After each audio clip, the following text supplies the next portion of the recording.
L'autorité là, vous voyez, c'est comme un père de famille. Tu es très riche, tu as les moyens, ou bien tu es un roi, tu es une reine, et puis tu as plusieurs enfants. Et puis tes enfants là, quand on leur dit voici ce qu'ils doivent faire, ils sont là comme ça. On dit va faire ci, ils sont comme ça. Et puis on leur crie dessus et tout. Et puis il y a un de tes fils là, c'est pas qu'il est orgueilleux, mais quand il vient, il dit qui a mis ça là, mettez là, puis il fait comme si, il donne les autres. Quand toi, tu le vois comme ça, tu te redettes, tu dis ça c'est mon héritier. Vrai ou faux? Quand tu es vigoureux spirituellement, Dieu il est fier. Amen. Acclame le Seigneur. Et voici une femme atteinte d'une perte de sang depuis 12 ans s'approcha par derrière et toucha le bord de son vêtement. Car elle disait en elle-même, si je puis seulement toucher son vêtement, je serai guérie. Jésus se retourna et dit en la voyant, prends courage ma fille, ta foi t'a guérie. Et cette femme fut guérie à l'heure même. Amen. Reprends la dernière phrase. Prends courage ma fille, ta foi t'a guérie. Et cette femme fut guérie à l'heure même. Amen. Amen. Chers frères et sœurs, Jésus dit, prends courage ma fille, ta foi t'a guérie. C'est pas que c'est lui, Jésus, qui l'a guéri. C'est sa foi. Qu'est-ce que ta foi va te faire? Ça veut dire que cette maladie aurait pu la tuer? Ou alors, elle allait guérir, mais pas sa foi. Dieu nous a donné l'autorité, mais nous n'en bénéficions pas tous, parce que ce n'est pas tout le monde qui croit. On est trop dans le monde naturel. Dieu est surnaturel. Vous voyez, c'est une autre dimension, c'est un autre niveau. Donc quand par exemple on te dit telle maladie ne guérit pas, elle est incurable, toi, si tu restes dans le niveau physique, elle est incurable. Mais accepte de croire qu'il y a un autre niveau. Sinon, normalement, un mort ne ressuscite pas. Une femme à 90 ans, elle n'enfante pas. On ne marche pas sur l'eau. On ne prie pas pour que le feu quitte au ciel là où la pluie quitte. La Bible, c'est le monde du surnaturel, mes frères et mes sœurs. Ici, ils ont relaté plusieurs histoires surnaturelles. Mais ce sont des gens qui ont vécu leur foi avec Dieu. Nous sommes à notre époque. Il faut que tu vives ta foi avec Dieu. Amen. Il faut que ton miracle soit créé par toi-même, par ta foi. La Bible dit, la femme elle était là. Et Jésus passait. Et Jésus, c'est l'onction concentrée. C'est comme on te dit, il y a de l'électricité quelque part. Et chacun doit venir avec sa prise. Ou mettre. Donc, Jésus marchait. Il y avait plusieurs personnes. Mais à ce moment, Jésus dit, quelqu'un m'a touché. Et tout le monde le touchait. C'était la foule. Mais elle, ce n'était pas la même façon de toucher. Elle a pris une décision. Elle avait une résolution. Elle s'était fait un programme dans la tête. Quand tu viens prier, est-ce que tu as un programme? Est-ce que tu as des résolutions? Quand tu as décidé de marcher avec le Seigneur, est-ce que tu vises des hauteurs? Ou bien tu es juste chrétien? Tu es juste chrétienne? La dame, elle a dit, bon, celui-là, il guérit les gens. J'ai entendu parler de lui. Là, il est en train de passer. Je sais que si je veux d'abord aller lui demander tout ça, je ne sais pas si je pourrais obtenir l'audience. Pour qu'il me prie pour moi. Moi, je vais me débrouiller. Je vais marcher après lui jusqu'à ce que je touche sa robe. Parce que la manière dont il est plein là, si je touche sa robe, moi, je serai guéri. Ça veut dire qu'elle a fait un programme. Elle a décidé. Mais les autres, ils marchaient, bon, c'est Jésus, hein. Donc ils sont dans la ville avec lui. Sans objectif, sans résolution, sans s'être organisé à quelque chose. Qu'est-ce que je vais vous dire? Vous avez l'autorité. Mais si vous ne programmez rien, si vous ne vous décidez pas à atteindre un but, vous allez juste faire partie de ceux qui suivent Jésus, quoi. On est là, on est chrétien, c'est tout. Et rien ne se passe.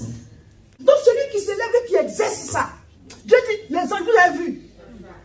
Voici quelqu'un qui a compris qui je suis. Dieu m'a dit, quand vous allez arriver au ciel, vous allez regretter. Parce qu'il y a trop de choses que vous aurez pu faire. Vous êtes des princes, vous rasez les murs. Toi, tu es dans une entreprise, un mystique te poursuit, puis tu pleures. J'ai dit, quand vous faites un répété, vous poursuivez, vous réveillez, vous le poursuivez. Acclame le Seigneur.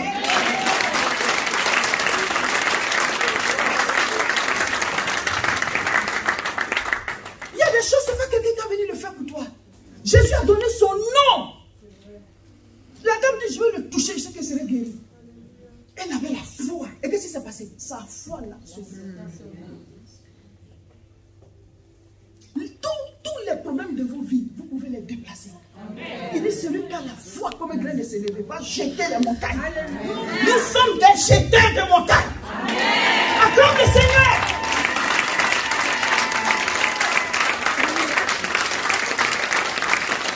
Notre autorité se trouve ici. Chrétien, tu planifies trop. On va lire une histoire. Il laissa les brebis à un gardien, prit sa charge et partit, comme Isaïe le lui avait ordonné. Lorsqu'il arriva au camp, l'armée était en marche pour se ranger en bataille et poussait des cris de guerre. Israël et les Philistins se formèrent en bataille, armée contre armée.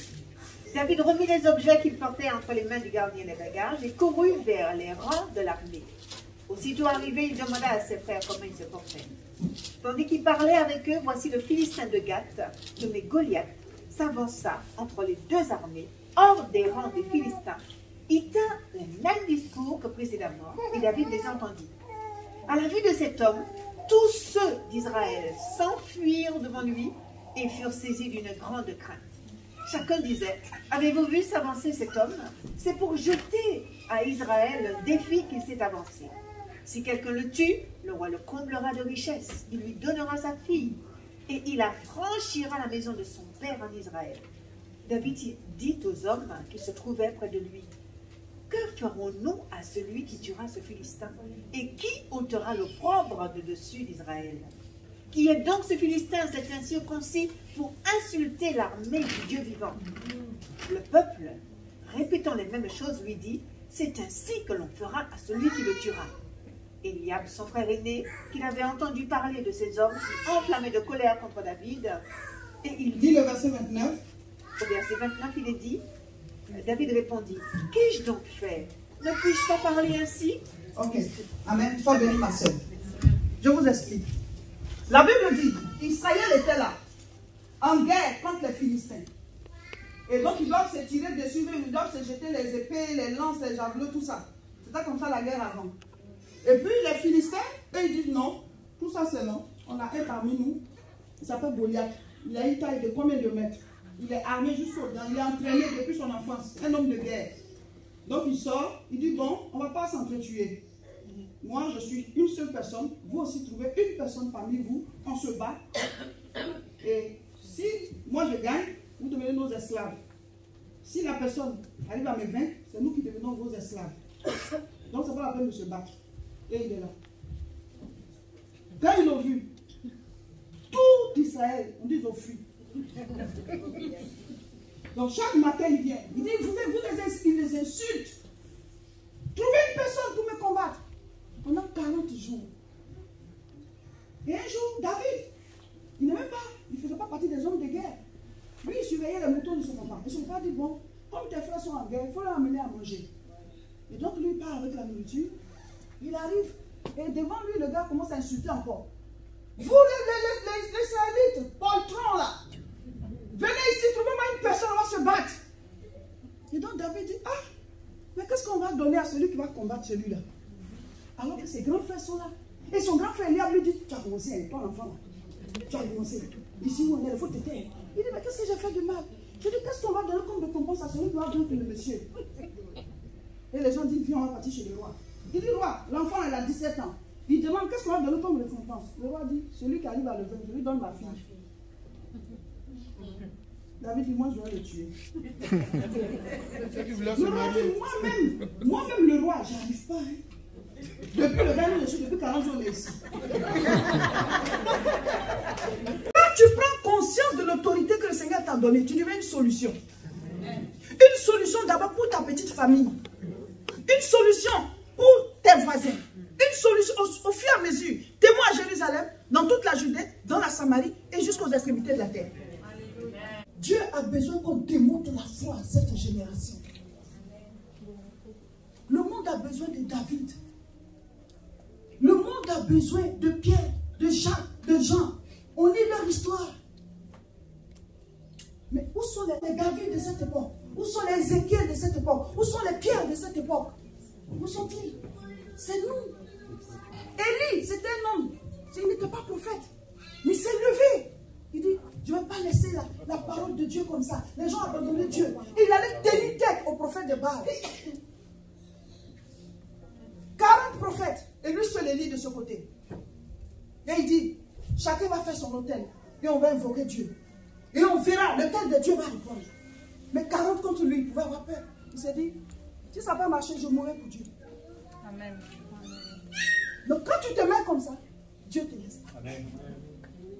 Pendant que Goliath t'insultait, peut-être que Dieu aussi a regardé. Qui va se lever? Il dit aux anges, mes enfants là, regardez là-bas.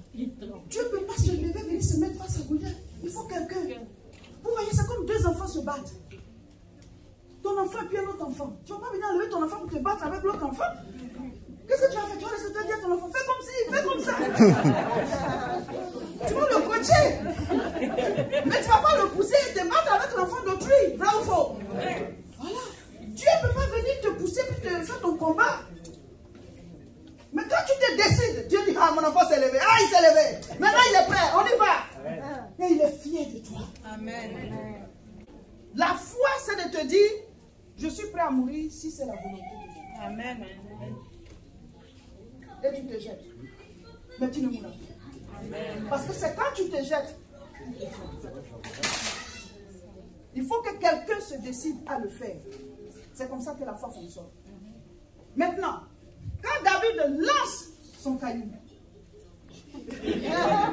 normalement, ce caillou d'un jeune homme de 17 ans, ça ne peut pas terrasser Goliath. Et un homme d'une certaine corpulence, c'est qu'un caillou. Mais en fait, derrière la main de David, il y avait la main de Dieu. Amen. Amen.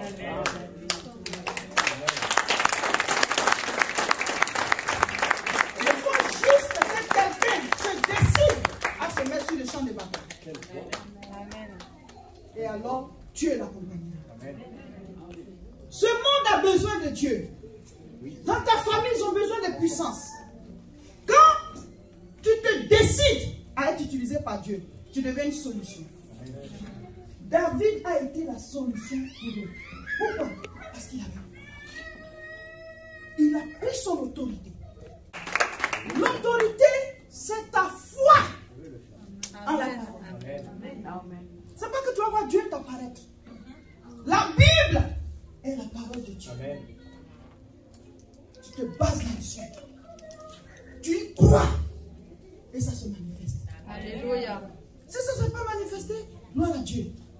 Tu auras fait ta part. Mais Dieu ne déçoit jamais la foi. Les portes de ta vie d'école. Tu entres dans ta personne. Dieu ne t'a pas envoyé sur la terre pour que tu souffres. Il ne t'a pas envoyé pour que tu sois dans la précarité. Il ne t'a pas envoyé pour que tu sois dans la misère. Dieu t'a fait venir pour te bénir. Il t'a fait venir pour te guérir. Il t'a envoyé sur terre pour que tu sois une solution. Il veut prier à travers toi. On n'allume pas une lampe pour la mettre sur les poissons. On la met sur les champs de la terre. Qu'elle brille et qu'elle éclaire sa maison. Regarde, Dieu t'a choisi. Il t'a choisi dans ta famille pour que tu donnes à Dieu. Il t'a choisi pour que tu donnes la part. Il t'a choisi pour que tu libères la part. Il t'a choisi. Tu as été choisi. Ils sont là, les choisis de Dieu. Ils sont là, les choisis de Dieu. Ils sont là, les choisis de Dieu. Dieu te parle maintenant. Il te dit dans quel domaine il t'a choisi. Il te dit dans quel domaine il t'a choisi. Voici la gloire de Dieu.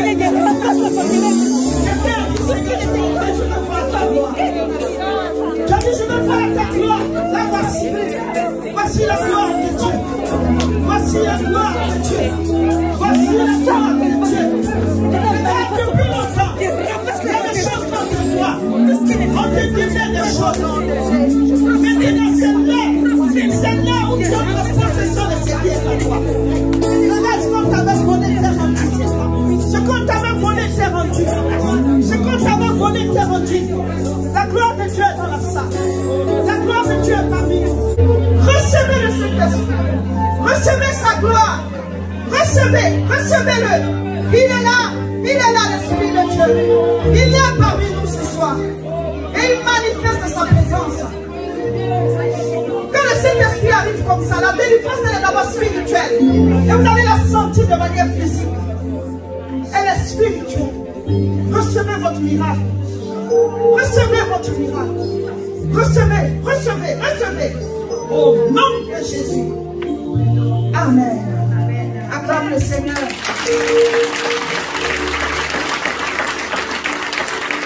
Alléluia. On va acclamer le Seigneur pour mon époux qui a prêché puissamment. C'est bon pour tous. Alléluia. Ouais, c'était un puissant message.